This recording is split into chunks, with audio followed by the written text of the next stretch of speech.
afternoon if you're in the UK. If you're not in the UK, elsewhere in the world, hello. I'm Liz Allen. I'm the creator of the Vagina Dialogues and Talking Bollocks. So you'll gather from my titles, I like talking and I like dialogues.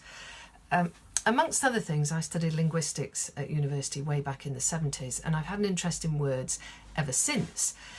Words are so important in helping us express who we are, our opinions, and we don't always choose them wisely, and I include myself, obviously, in that comment. Welcome to the third Talking Bollocks Live, which is designed or intended to think about ways of improving our communication and our choice of words, because there is considerable evidence that the better we are, the better command we have over language, the more successful we are both in our relationships and financially. So why wouldn't you want to think more about the words you're choosing?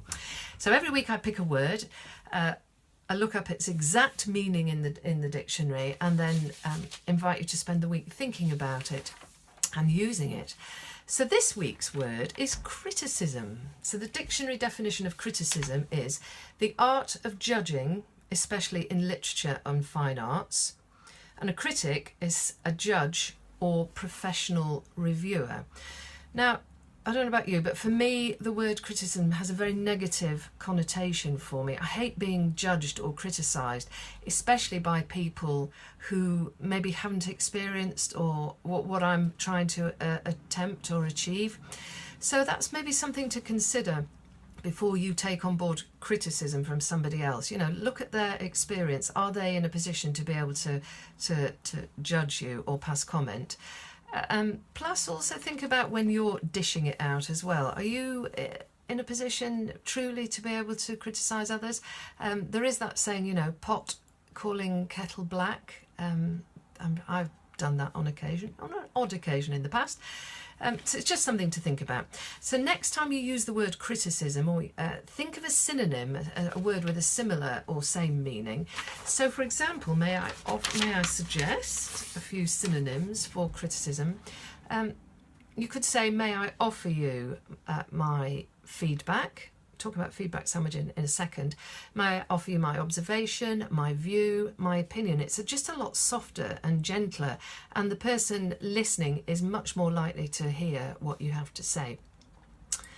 Feedback sandwich, there's a great model to follow. If you have something that the person might not possibly take on board willingly, feedback sandwich is saying something really praiseworthy about the person. They hear that, then you offer the comment, and then you finish with something really praiseworthy about the person. It's great with kids. I've used it all the time bringing my lot up.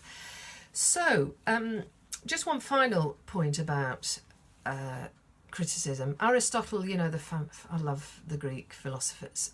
He said about criticism, the only way to avoid criticism is to do nothing, say nothing, be nothing. Thought-provoking stuff. Do you occasionally find yourself in a situation where you want to speak out, but you're scared of being criticised?